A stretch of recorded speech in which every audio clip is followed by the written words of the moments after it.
The morning sun slipped through the office windows, lighting up the rows of desks that buzzed with quiet activity. Among the many faces in that open space was a young woman who had started working there only a few weeks ago. She walked in each morning with a soft smile and calm energy that instantly made people notice her. Her past few years hadn't been easy. She had jumped from one short-term job to another, always trying to prove herself but never quite finding a place that felt right. This new job felt different. She believed it could finally be the beginning of something stable, something she could build her life around. She worked in a medium-sized company that handled business projects for different clients. The office wasn't fancy, but it was filled with people who seemed busy and focused. Her manager, a woman known for her sharp attention to detail, ran the team with confidence. In the first few weeks, the manager praised her often. "You pick up things quickly," she once said during a meeting. That single line filled her with hope. It meant everything to hear that after years of uncertainty. She wasn't the loudest in the room, but her work spoke for her. She double-checked every file, stayed late to make sure reports were perfect, and treated everyone with quiet kindness. Slowly, she started to make friends. The office had its mix of personalities, the cheerful ones who cracked jokes to lighten the mood, and the quiet ones who just wanted to finish their work and go home. She blended in well, always respectful and humble. Every morning she arrived before most of the team. She liked the calm before the rush began, the soft hum of computers starting up, the smell of fresh coffee drifting from the break room, and the faint sound of someone typing in another corner. She would take a deep breath, open her laptop, and begin her day with determination. For the first time in a long while, she felt proud of herself. The manager often came by her desk, offering feedback and sometimes even small compliments. In the beginning, these moments lifted her spirit. She felt valued, seen, and appreciated. The manager would sometimes introduce her to visiting clients or mention her name in meetings, saying things like, "She's been doing an excellent job with the new accounts." Every time she heard those words, her heart filled with gratitude. She started to believe that maybe, just maybe, this was where she truly belonged. But success doesn't always sit quietly. A few coworkers began to notice how the manager favored her, and not everyone was happy about it. One colleague, who had been in the company for years, seemed to grow distant. At first, she didn't think much of it. She assumed it was just work stress or personal issues. But soon she began to sense small changes, the friendly greetings that turned cold, the whispered conversations that stopped when she entered the room, and the looks exchanged between desks. She ignored them, focusing only on her tasks. She told herself that as long as she worked hard, nothing else mattered. The manager continued to assign her important projects, and each time she delivered with precision. Her confidence was slowly growing. She had even started dreaming of a promotion, imagining herself in a stable position with enough savings to help her family. Her parents were proud of her, and her younger sister often said she was an inspiration. Those little words from home gave her strength to keep pushing forward. Then came the company's annual evaluation season. Everyone was nervous, including her.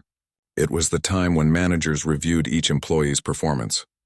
When it was her turn, she walked into the manager's office with a polite smile. The conversation started pleasantly. The manager praised her dedication and called her one of the most reliable people on the team. Her heart lifted. But then, the tone shifted slightly. "You're doing well," the manager said, "but you should try to be more outspoken. You're a bit too quiet." People may see it as a lack of confidence. The words hit her unexpectedly. She nodded, smiling faintly, though she didn't know what to say. She had always believed her quietness was a strength. It allowed her to listen, to focus, to work without distraction. But now she wondered if it was actually a flaw. She left the office that day feeling slightly uncertain, but she brushed it off. It was just one piece of feedback. Everyone gets that. In the following weeks, she tried to adapt. She spoke up more in meetings, offered her opinions, and tried to seem more visible. But the more she forced herself to change, the more uncomfortable she felt. Speaking in front of everyone made her nervous, and she worried that she was saying the wrong things. Some colleagues looked surprised by her sudden enthusiasm. Others looked amused. The balance she once had started slipping. Still, she kept going. Her days remained long but fulfilling. Sometimes, when everyone else went home, she stayed behind, sitting at her desk with the quiet hum of the air conditioner as her only company. She liked those moments of peace. They reminded her why she worked so hard, to feel capable, to feel independent. She didn't realize that soon, those peaceful evenings would be replaced by restless nights. A few months into the job, the company landed a big client. It was the kind of project that could make or break reputations. The manager chose her to assist in preparing the first presentation. It was a huge responsibility, but she was excited. She poured her energy into it, researching every detail, double-checking every slide. Her manager seemed pleased at first, often saying, "I know you'll do well." Those words kept her going, even when exhaustion set in. On the day of the client presentation, she arrived early, dressed neatly, with her notes organized. The meeting went smoothly, and afterward, the manager complimented her in front of everyone. "Good work," she said with a small smile. It wasn't much, but it meant the world. For the rest of the day, she felt light as air. The team congratulated her, and even those who once stayed distant seemed to warm up a little. It felt like the perfect ending to her first chapter in this new life. That evening, as she packed her bag, she caught her reflection in the window. Tired eyes, a soft smile, and a heart full of hope. She didn't know what the future held, but at that moment she was proud. All her struggles seemed worth it. She believed that with time and effort things could only get better. But deep down, something fragile lingered. A quiet worry she couldn't name. Maybe it was the way the manager's tone had shifted lately, or the strange silence from a few coworkers who once chatted with her easily. She tried to ignore it, convincing herself it was just her imagination.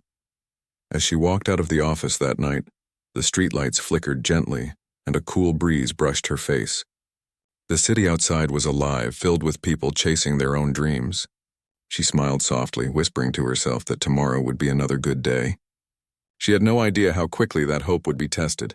The story that had started with praise and promise was about to take a turn she could never have expected.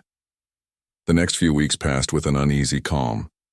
The young woman kept her focus on her tasks, pretending not to notice the subtle shift in the office atmosphere. People still smiled, but something about their smiles felt different now, polite but distant. She told herself it didn't matter. What mattered was doing her job well. Yet somewhere deep inside, she felt that something was changing, and not for the better. The first real sign came during a Monday meeting. The manager was discussing the new project deadlines with the team. Everyone listened closely, taking notes. When it was her turn to share her progress, she spoke clearly and confidently, just as she had been advised to do during her last review. But before she could finish, the manager interrupted her mid-sentence. "You're explaining too much detail," the manager said sharply. "Keep it short next time." The comment caught her off guard. She froze for a second, unsure how to respond. Everyone in the room went quiet. Her cheeks turned slightly red, and she just nodded, forcing a smile.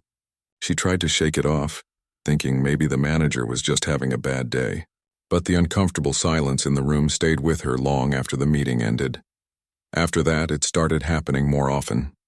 The same manager who once praised her now seemed to find fault in almost everything she did. If she stayed quiet, she was called too reserved. If she spoke up, she was told she was trying too hard. If she submitted her work early, the manager would point out small mistakes as if searching for reasons to criticize. At first, she wondered if she really was slipping up. Maybe she had become careless without realizing it. So she started working even harder, triple-checking her reports, staying later than everyone else, and taking on extra work without complaint. But no matter how hard she tried, the tone of the manager's words stayed the same. Cold, sharp, and slightly dismissive. The strange part was that no one else said anything. Her teammates seemed to notice what was happening, but they chose to stay silent. They watched from a distance, offering awkward smiles or pretending to stay busy when the tension grew. She couldn't blame them. Everyone was just trying to survive in their own way. The office was the kind of place where people avoided trouble rather than confronted it. Then one afternoon, while she was refilling her coffee mug in the break room, she overheard two co-workers talking in low voices near the vending machine. They didn't realize she was there. "She used to be the manager's favorite," one of them whispered. "Now she's in trouble. I heard the manager's not happy with her attitude lately." The other one chuckled softly. "That's what happens when you try to stand out too much." Her heart sank. She quietly stepped back before they could see her, her hands trembling slightly. She walked back to her desk, sat down, and stared at her screen, trying to focus. But the words kept echoing in her head. It was clear now. People were talking and not in a kind way. The days that followed were heavier. The manager's tone grew colder and her workload became more demanding. Sometimes the manager would call her out in front of others for small things that could have been discussed privately. "You missed this point in your report," the manager would say, handing back a document with a red mark that barely mattered. "You need to be more careful." Each time, she nodded silently, taking the blame even when she knew she had done nothing wrong. What hurt most wasn't the words themselves. It was the way they were said. The same voice that once motivated her now made her stomach twist with dread. It wasn't anger she felt, but confusion. She kept asking herself what had changed. Had she done something to upset her manager? Or was this just how things worked, where praise turns into pressure the moment you start to shine too brightly? One Friday, she was asked to join a client call with the manager and a few senior employees. She spent hours preparing her notes and reviewing every possible question that could come up. During the call, the client asked about a report she had written, and she began explaining her findings clearly. Halfway through, the manager cut her off again, saying, "I'll take it from here." The manager continued the conversation as if she wasn't even there. She sat quietly, listening, feeling smaller with every passing second. When the call ended, the manager turned to her and said in a calm voice, "You should learn when to stop talking." Clients prefer short answers. There was no anger in the tone, just disappointment. That somehow made it hurt even more. That evening, she stayed at her desk long after everyone had left. The office was dark except for the glow of her computer screen. She stared at her unfinished report, but her thoughts were elsewhere. For the first time since joining, she questioned whether she truly belonged there. She missed the early days, the encouragement, the teamwork, the feeling that she was part of something. Now it felt like she was walking on thin ice every single day. At home, she tried to hide her worries. When her mother called to ask how work was going, she said everything was fine. She didn't want to burden her family with her problems. She told herself it would pass, that maybe the manager was just testing her, or maybe the pressure of new clients had changed things temporarily. She tried to stay positive even when her heart felt heavy, but the stress started to show. She began losing sleep, replaying conversations in her mind, wondering what she could have done differently. Every morning she hesitated before entering the office, taking a deep breath as if preparing for battle. The excitement that once fueled her was slowly turning into fear. Then came the monthly team review meeting. Everyone sat around the big table waiting for their updates. When it was her turn, she gave her summary calmly, but before she could finish, the manager spoke up again. "Your section on the last project didn't meet expectations," the manager said in front of everyone. "You need to be more proactive and take ownership of your mistakes." The room went silent. She wanted to explain that she had followed every instruction carefully, but she stopped herself. She simply nodded, her voice too soft to defend herself. After the meeting, she excused herself and went to the restroom, locking the door behind her. She stood in front of the mirror, staring at her reflection. Her eyes were tired, her face pale. She whispered quietly to herself, "Why is this happening?" It wasn't just about her career anymore. It was about how easily someone's words could change how others saw her, and how she saw herself. A few kind co-workers noticed her quietness and tried to check in. One afternoon, a colleague stopped by her desk and said softly, "Don't take it personally. The manager has been under pressure lately." She nodded and thanked them, but deep down she knew it wasn't just stress. Something deeper had shifted. Still, she refused to give up. She believed that hard work could fix everything. She decided to prove herself again by volunteering to lead a small project. She worked tirelessly, staying late for days, hoping the effort would remind the manager of her dedication. But when she submitted her progress report, the manager barely glanced at it and said, "We'll see how it goes." No praise, no smile, just a cold, empty tone. That night, she sat on the bus home, staring out the window as the city lights blurred past. The rain tapped softly against the glass. She realized that somewhere along the line, the job she once loved had started to drain the life out of her. But she wasn't ready to give up yet. Not because she wasn't tired, but because she still believed there had to be a reason behind it all. Maybe, she thought, if she just held on a little longer, things would make sense again. She didn't know that this was only the beginning of what would become the hardest chapter of her professional life. The chapter where words, not actions, would begin to define her worth. The cold air of early winter brushed against her face as she walked to the office. Clutching her coffee cup tightly, she was trying to convince herself that things would get better, that the unease she had been feeling for weeks was temporary. But deep down, a quiet heaviness followed her everywhere. Work didn't feel the same anymore. The excitement that once filled her mornings had faded, replaced by nervous energy and a constant fear of making mistakes. The office looked the same. Bright screens, steady chatter, and the faint smell of coffee. But to her, it felt different. Every time she walked in, she sensed eyes following her. Maybe it was her imagination, or maybe it was real. She couldn't tell anymore. She just wanted to do her job and avoid any trouble. That week, her team was assigned a big presentation for one of the company's top clients. It was the kind of project everyone wanted to be part of because it could lead to recognition and promotion. The manager, however, didn't assign her to lead any section. Instead, she was told to support and handle background work like preparing notes, designing slides, and checking data. She accepted it quietly, though it stung a little. Not long ago, she was trusted with big responsibilities. Now it felt like she was being pushed aside. She spent long hours preparing everything to perfection, hoping it might change the manager's opinion of her. Every night she went home late, her shoulders aching from sitting too long, her eyes sore from staring at the screen. She didn't complain. She just wanted to prove her worth again. The night before the presentation, she stayed until almost midnight fine-tuning the details. When she finally saved the last file, she smiled softly, proud of her effort. She thought maybe, when the presentation went well, the manager would see how much she cared. She packed her things and went home under the flickering streetlights, unaware that the next morning would be one she'd never forget. The next day began with nervous energy. Everyone was preparing their parts, checking notes, and rehearsing lines. She walked in early, dressed neatly and ready to help. Before the meeting started, she noticed the manager standing near the glass door, speaking quietly to another senior staff member. When she approached to ask a question, the conversation suddenly stopped. The manager turned to her and said, "I'll talk to you later. Please go double-check the printouts." The tone was firm, almost dismissive. She nodded and walked away, a small knot forming in her chest. A few minutes before the presentation, the manager called her into the office. She thought it was for last-minute instructions, but as soon as she entered, she felt something was wrong. The manager's expression was serious. "I've decided not to have you join the meeting today," the manager said calmly. "You've done great preparation work, but I think it's better if someone else presents the data. You're not ready for this level of exposure yet." Her heart dropped. She stared in disbelief, trying to find the right words. "I've been preparing this for weeks," she finally said softly. "I know the material better than anyone." The manager didn't look angry, just cold. "This isn't personal," she replied. "It's about professionalism. You need to work on your presentation skills before representing the company in front of clients." The words cut deep.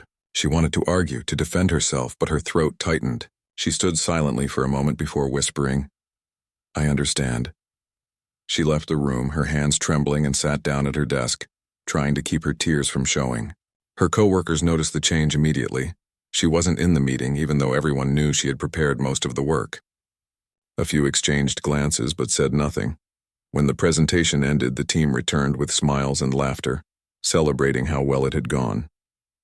The manager congratulated everyone, praising one team member in particular for a flawless delivery. The young woman clapped politely, though inside, her heart ached. It wasn't jealousy. It was the painful feeling of being erased from something she helped build. That evening, she stayed late again, pretending to organize her desk. The office grew quiet until she was the only one left. She sat staring at her computer screen, her reflection faintly visible in the dark monitor. For the first time, she felt truly invisible. Days turned into weeks, and the pattern continued. The manager's words became sharper, more critical. Simple mistakes that others made were brushed off. But when she made even the smallest error, it became a discussion about her attitude, or attention to detail. The tension grew heavier. Her self-confidence, once steady, began to crumble. She started second-guessing everything she did. Before sending an email, she read it 5 times. Before speaking in a meeting, she rehearsed her sentences in her head. But no matter how careful she was, it never seemed enough. The manager always found something to correct, something to remind her that she was not quite there yet. One day, the manager called her into the office again. "I've noticed you seem distracted lately," she said. "Is there a problem?" The question sounded like concern, but her eyes told a different story. She wanted to say yes, that she was struggling, that she didn't understand why things had changed, but instead she said, "No, everything's fine." The manager nodded. "Good, because if you want to grow here, you'll need to toughen up. This industry isn't for sensitive people. You need to stop taking things personally." Those words echoed in her mind long after she left the room. Sensitive. That was how she was being seen now. Not hardworking, not reliable, just sensitive. She began wondering if maybe it was true. Maybe she wasn't strong enough for this place. Her evenings became lonely. She would come home exhausted, eat silently, and lie awake thinking about her job. The fear of losing it kept her going even when she felt broken inside. She thought about the first day she joined, how proud she had been, how much she believed in herself. Now she barely recognized that person. Then came the quarterly review. The manager called her into the conference room, where a few senior staff members were seated. The meeting began with formal talk, but soon the manager's tone changed. "You've been inconsistent lately," she said, flipping through her notes. "You do good work, but you seem emotionally affected by feedback. That's not sustainable in a team environment." Her hands tightened around the pen she was holding. She wanted to explain that she wasn't being emotional. She was just trying to survive constant criticism. But she knew speaking up would only make it worse. So she nodded quietly again. The meeting ended with a polite thank you and a recommendation to focus on self-improvement. When she returned to her desk, she noticed a few colleagues glancing her way. They didn't say anything, but their look said enough. Rumors had started spreading again, that she couldn't handle pressure, that she was falling behind. She sat silently, pretending not to notice, pretending their whispers didn't sting. As days passed, her once tidy desk started to reflect her mind. Piles of papers, half-finished notes, and reminders scribbled on sticky pads. She tried to stay focused, but her energy was fading. The same office that once felt full of opportunity now felt like a cage. One afternoon, as she was leaving, she overheard the manager talking to another employee near the hallway. The manager's voice was calm but clear. "She's good, but she's not leadership material." Too soft. She stopped in her tracks. Her heart pounded as she quietly turned and walked away before they could see her. Those few words broke something inside her. They weren't just words, they were a judgment, a label that could define her entire career. That night she couldn't sleep. She kept hearing the manager's voice in her head, replaying every conversation, every moment where she tried to prove herself. The realization hit her. No matter how hard she worked, she might never be enough in that manager's eyes. But even in her pain, a small thought began to form. Maybe this wasn't just about her performance. Maybe it was about something else entirely, something she couldn't control. That thought frightened her, but it also gave her a strange kind of strength. She didn't know what the next days would bring, but she knew one thing for sure. She couldn't keep living like this. Something had to change, even if it meant walking away from the place she once thought was her dream. The morning she decided to leave her apartment felt heavier than usual. The sky was gray and the air carried the kind of stillness that made her chest tighten. She walked toward the office slowly, as if her feet didn't want to move forward.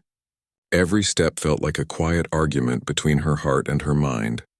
She wanted to believe she could still fix things, but another part of her knew something was already broken beyond repair. When she entered the office, nothing seemed different. People were typing, phones were ringing, and laughter echoed from a corner where two colleagues were chatting. Everything looked normal, yet she felt like she didn't belong there anymore. It wasn't one single moment that made her feel this way. It was the buildup of many small ones, moments that made her question her worth, her effort, and even her voice. A new project had just begun and she was assigned to assist again.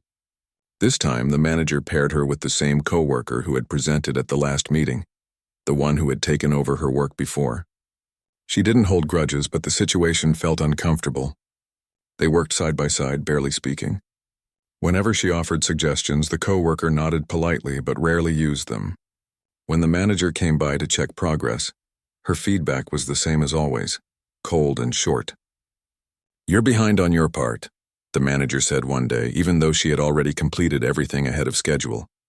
She quietly accepted the criticism, though it burned inside her. The small remarks from others started to grow louder too. She could sense whispers following her down the hallway. Brief conversations that stopped when she entered the room. She wasn't angry, just tired. The weight of trying to prove herself had become too heavy to carry. She started making small mistakes, things she never would have overlooked before. Once she sent a report with a missing attachment. Another time, she forgot to copy someone on an email. They were minor errors, but each one gave the manager another reason to point out her decline. "Are you sure you're managing your time properly?" the manager asked during a team meeting, her tone calm but cutting. The words weren't shouted, but they stung more than any loud argument could. Everyone in the room stayed quiet. Some looked down at their notepads. Others avoided her eyes. She nodded slightly and said, "Yes, I'll make sure to double-check." That was all she could say. She didn't want to sound defensive or emotional. She just wanted to get through the day. Over the next few weeks, her spirit began to fade. She started arriving late, not because she wanted to, but because getting out of bed each morning felt like lifting a mountain. The joy she once felt in her work had disappeared completely. Her performance reviews became worse, and the manager's tone grew even colder. "You used to have potential," the manager said one afternoon. "But lately I'm not sure what happened to you." She wanted to respond, to say that what happened was months of silent pressure and unkind words, but she stayed quiet again. Every word from her now felt dangerous, as if speaking might only make things worse. At home, her friends noticed the change.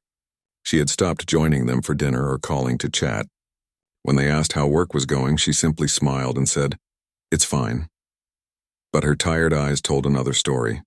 She spent most nights sitting on her couch staring at the TV without really watching it. Sometimes she wondered how something that started with hope could end in so much emptiness. Then one afternoon, the breaking point finally came. The team had a big meeting to discuss project results. She had stayed up late preparing her part, checking every detail twice.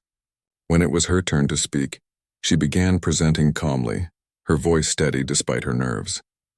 Halfway through, the manager interrupted again. "That's not what we discussed," she said firmly in front of everyone. "You're missing the main point." The room went silent. She tried to explain that she had followed the instructions exactly, but the manager cut her off again. "You're being defensive," she said. "Let's move on." A heavy silence filled the room. Her chest tightened and her hands began to shake. She felt every pair of eyes on her, some sympathetic, others simply curious. For the rest of the meeting, she said nothing. When it ended, she walked straight to her desk, gathered her things, and quietly left the office. No one stopped her. No one even asked if she was okay. Outside, the cold air hit her face like a wave. She walked without direction, just needing to get away from that building, from the tension, from the constant feeling of failure. By the time she reached a nearby park, her legs felt weak. She sat on a bench staring at the ground, tears finally streaming down her face. She wasn't crying out of anger, she was crying out of exhaustion. It was the kind of pain that came from being slowly worn down day after day, until even silence hurt. She stayed there for a long time, thinking about everything that had happened. She remembered the first day she joined. The excitement, the pride, the way her manager once called her promising. How quickly it had all changed. Somewhere along the way, words had turned into weapons and she had started believing them. That evening, she went home and opened her laptop. For the first time, she typed her resignation letter. It wasn't long or emotional, just a few calm sentences thanking the company for the opportunity and saying she had decided to move on. When she clicked send, her hands trembled slightly, but she felt a strange peace afterward. She wasn't sure what came next, but at least the constant fear was over. The next morning, she arrived at the office one last time. She packed her few belongings, a small plant, some notebooks, and a coffee mug, and placed them neatly in a box. No one said much. A few coworkers gave her quiet nods or half smiles, unsure what to say. The manager wasn't there. She didn't expect a farewell, but part of her had still hoped for one final kind word, something to close the chapter with grace. Instead, there was silence. As she walked toward the elevator, she looked around one last time at the office that had been her second home for nearly a year. The same desks, the same walls, the same smell of coffee, but now it all felt distant, like a memory she no longer belonged to. When the elevator doors closed, she took a deep breath and whispered to herself, "It's over." Outside, the city was alive with the usual rush of people chasing deadlines and dreams.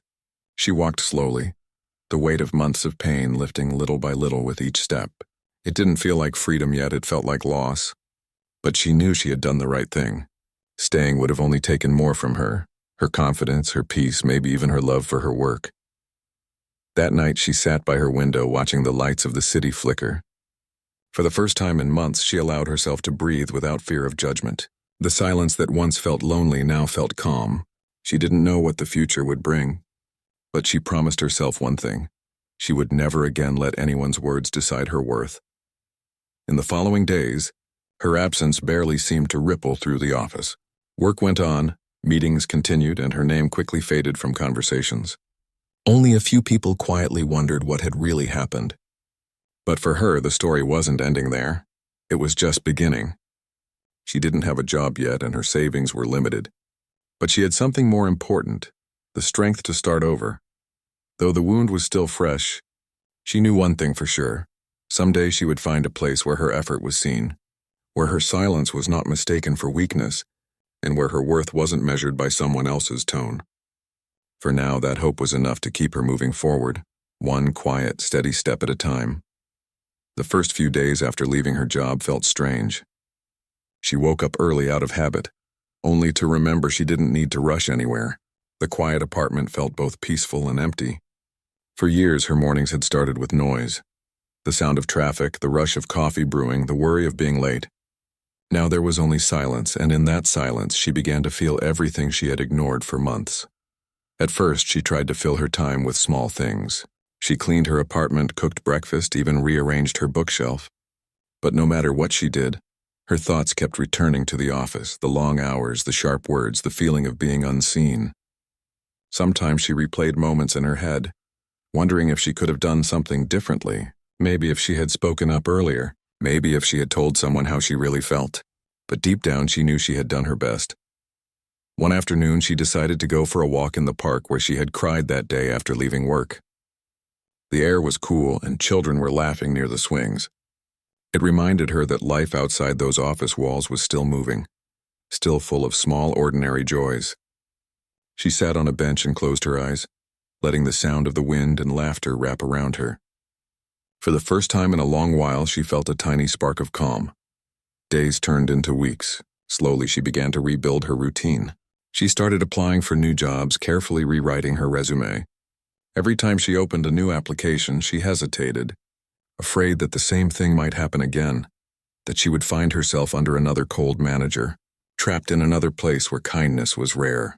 But she sent out applications anyway, reminding herself that she still had something to offer. One morning, she received an email from a small company she didn't even remember applying to. They wanted to schedule an interview. It wasn't a big company, not like the one she had just left, but something about the tone of the message felt different. Warm. Human. She decided to give it a chance. On the day of the interview, she sat in front of her laptop, nervous but hopeful. The interviewers smiled genuinely, asked about her experience, and listened carefully to her answers. There was no arrogance in their tone, no attempt to test her with trick questions. When she told them about her previous role, she kept it brief, focusing on what she had learned rather than what she had suffered. "It taught me a lot about resilience," she said softly.